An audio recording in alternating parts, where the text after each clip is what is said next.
radio. Now, did you happen to catch the debate? I actually did not. Nat, did you catch the debate? No. Did you catch the Pope? Oh, we'll deal with the Pope in another break. You know, I actually have an old clip of the Pope from years and years ago. Saying your name? No, saying this. I like turtles. A lot of people know that was the Pope.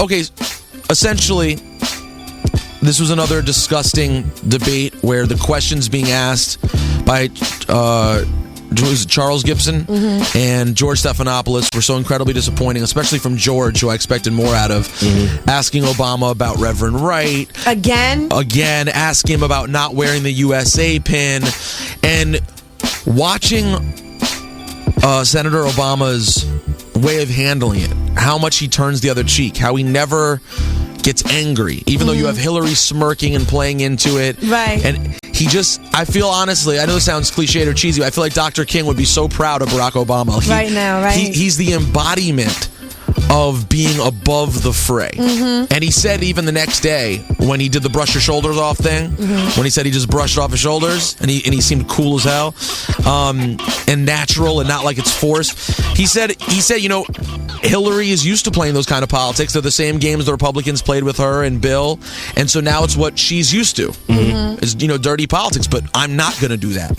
And I've earned more and more respect as this campaign goes on. Tuesday will be Pennsylvania, and this could really, if Barack makes a decent showing in Pennsylvania, it could really make it impossible for Hillary to win. But North Carolina, the following week, if Obama wins that, it's a wrap. Basically, if he plays close in Pennsylvania, wins North Carolina, it's a wrap. But essentially, it's a wrap already, because for Hillary to win, she's going to need blowouts. Well, she's going to need blowouts that she's not going to get. Yeah. And then when she doesn't get them, they're going to have to say, if they try to get her with the superdelegates, they're going to have to say, well, we're going with the person here who has won less states and who has less popular votes. And I think post Al Gore, that's just not going to happen again. Right. I don't believe that'll happen.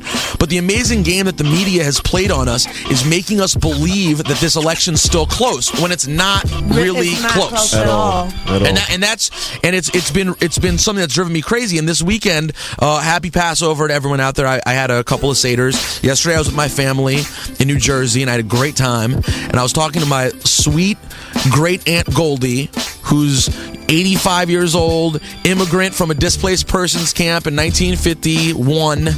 And like many old Jewish ladies and old Democrat ladies in general, she's riding with Hillary. Like, there's absolutely nothing. That's all Hillary has. Really. That's her core right there. And so don't get me wrong, my grand aunt is a sharp old lady. She understands everything.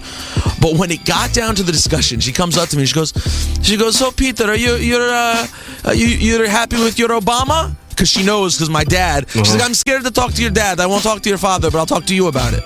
So I'm like, yes, Goldie, I love Obama. I think he's great. And the same arguments that my 85-year-old great aunt gave me are the same ones that I get from everyone and don't understand. Number one, Hillary I just want someone with experience.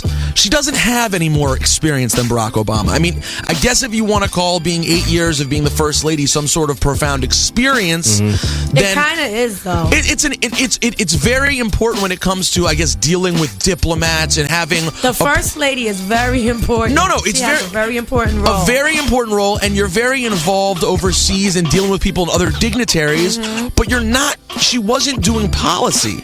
She was not. To me, I do not count it as experience in terms of actually doing a job. And on top of that, it's not experience that you earned. Right. So I just don't take that. I don't understand it. And when you look at their past, Barack's experience is so impressive from day one.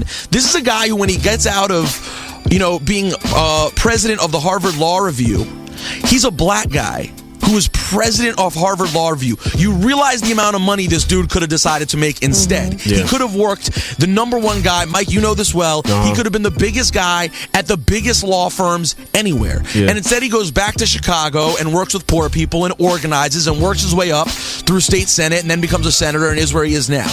Completely on his own merit. So I just don't buy the experience thing. Then the thing that blows my mind and gets me the most frustrated is she says, I just trust Hillary. And It's because that's what they know. They don't know Obama, so they go with what they know. But if you seriously watch the debate and look in Hillary's eyes and look at Barack Obama's eyes, Hillary is not a good person. Like, how can you feel a vibe from Hillary that has any sincerity?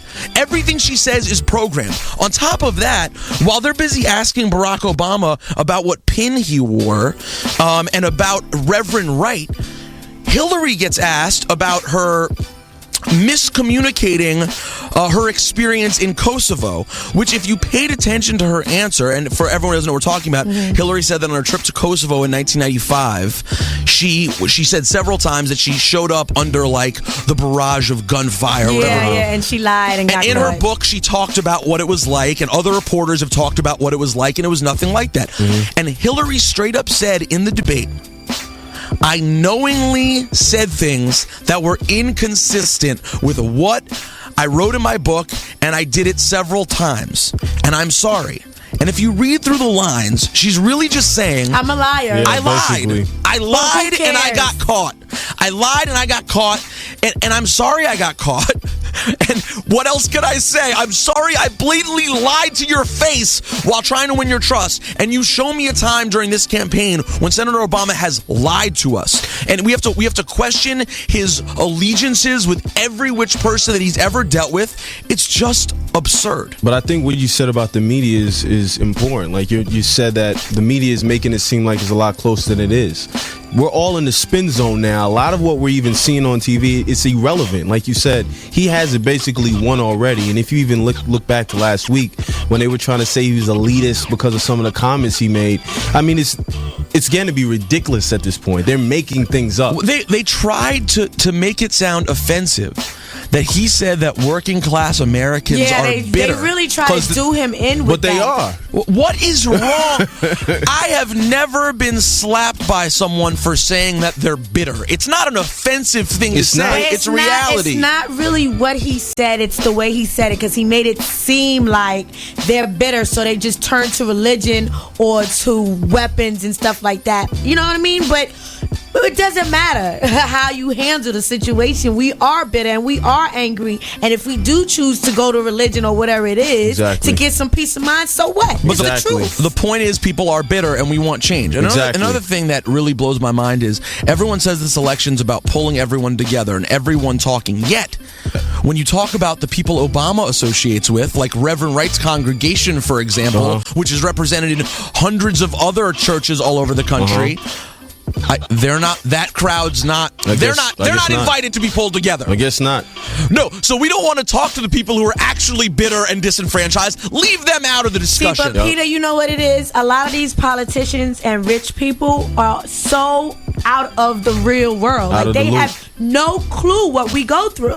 They really, really don't have an idea about real life and real struggles. They don't know what that is. And I'm not saying Obama knows what it's like to struggle just because I agree with you, but I'm not saying he's been there, but they never been there. That's what I was about to say. I'm not saying it just because he's a black man. I'm saying it because when he came out of law school, he decided to go work in the community. I'm saying because he's actually been on the front lines and seen what's been going on, so he can speak about it. And I don't understand why they would even think that he would be even slightly elitist. And the worst question from the debate was when George goes, do you think that Reverend Wright is as patriotic as you are? He goes, Obama's like, well, he was in the military. He fought for this country. Yeah. I don't know what else to say. I don't know, and I don't know how to answer that. For 6 years at that, got 3 commendations from the president. He took care of Lyndon B. Johnson when he was in the hospital. I mean, people talk about people a lot of times, don't know nothing about them, but Reverend Wright is probably one of the most patriotic people and the stuff we that have in America. And the stuff that he said, not that I think it was said in the right way, was not anti-American. Speaking that stuff is called being pro-American, caring about what America's supposed to be. We're taking a commercial? Yeah. We'll be right back. Rosenberg Radio on your instant messenger. More hip-hop. We'll play that Mad Skills when we get back. It's Hot 97 where hip-hop lives.